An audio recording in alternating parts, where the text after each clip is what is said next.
I'm Shai Cherry, the rabbi at Congregation Nadath Jeshurun, and I'm thinking about guides to Gaza that might be helpful for some of you who either were born after these events or were not paying close enough attention to these events while they were happening that they are still fresh in your mind. So I was in Israel in August and September of 2005, and it was during those months that the final preparations and execution of what was called disengagement was happening.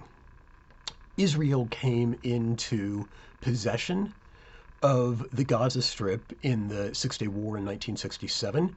It had been from 1949 until 1967 ruled by Egypt. There was no Palestinian state. It was governed by Egypt. And after the 1967 war, Israel came into possession of that territory, as well as the Sinai, as well as what is called the West Bank and the Golan Heights. In 1979 through 1981, the Camp David Accords, where Israel had peace agreements signed with Egypt.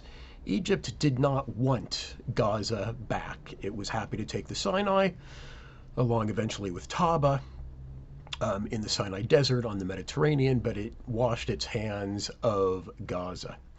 So from that time until 2005, Israel was administering Gaza, occupying Gaza, and it became increasingly onerous and intolerable to continue governing Gaza. So in 2003, there began to be voiced a plan to unilaterally disengage from Gaza, from the Gaza Strip.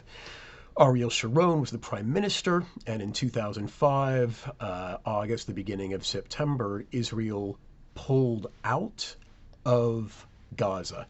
I remember one particular day when there was a human chain of protesters who were holding hands for hundreds of miles across Israel to protest this unilateral disengagement. But I think Ariel Sharon, rather a Likud minister, a Likud prime minister, and somebody who had the credentials and the credibility on the military front, was able to get the population of Israel behind the disengagement.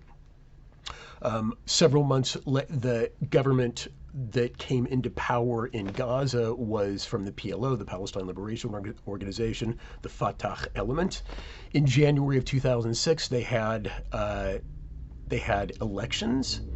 Hamas, which is an Islamic fundamentalist group, did better than Fatah.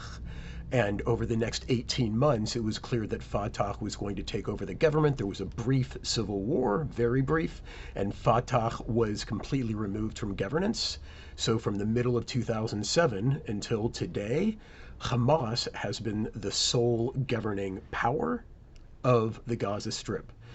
They are a fundamentalist Islamic, ideologically driven group, founded in 1987 in the wake of the first Intifada, the first uprising, a street uprising of Palestinians against the Israelis.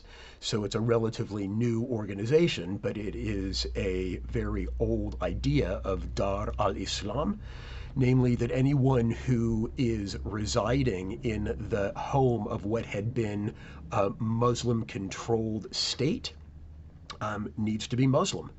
And the idea of Jewish sovereignty, or a state that has Jewish sovereignty within Dar al-Islam, is against their interpretation of Islam.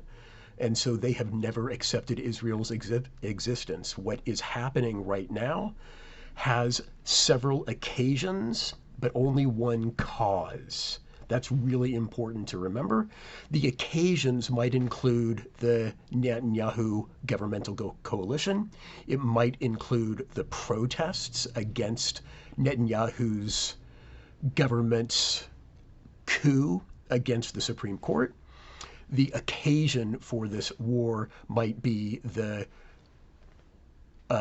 proposed normalization with Saudi Arabia.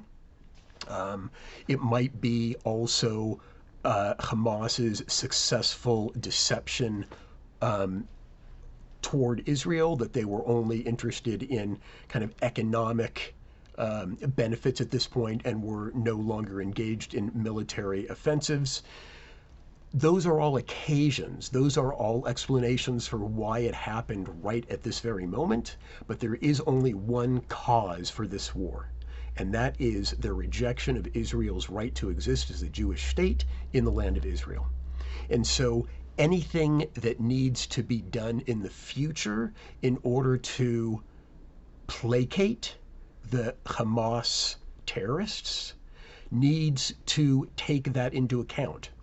Either the Hamas demand for the rejection of a Jewish state needs to be changed, or there needs to be no Jewish state. Those are the two options. And for those of us who are committed to the existence of Israel as a Jewish state, there is no option. And so I say this because the term that has been used over the last 18 years since the disengagement toward what is going on in Gaza, which has been a series of warlets every 2 or 3 years, has been to mow the lawn, has been to take care of the missiles that have been coming over, of the most visible threats. But after this war and after what has happened over the last 72 hours, mowing the lawn will be insufficient. And what will be demanded is to uproot the sod. And that will require a war that we have never seen before. Israel engage, in this case against the Palestinians. The collateral damage, meaning the civilian life, will be significant. And we as American Jews will be called upon to stand by Israel and explain why this action is necessary. The United States is clearly behind us. They are sending military personnel and equipment to the region through the Mediterranean. But when the United Kingdom says they expect a proportional response, if someone hits you in the eye and you only hit them back in the eye, there is nothing to stop them from hitting you back in the other eye. That has been done too many times. The only response to being hit in the eye in this analogy is to cut off the hands of the person who has inflicted the damage. And so we are going to be seeing very disproportionate retaliation in order to secure the lives and the livelihoods of the people in Israel. The citizens, many of the citizens in Gaza, are certainly going to be innocent casualties, but they have elected in 2006 this government.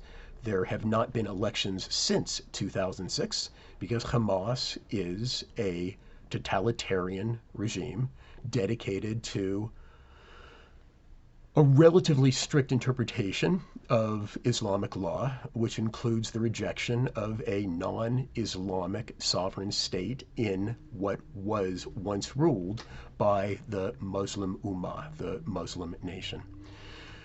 And so we will need to be strong and resolute. We have a prayer vigil coming up on Wednesday night at KI at 7 o'clock, and I'm sure there will be more opportunities for us to get together as a community.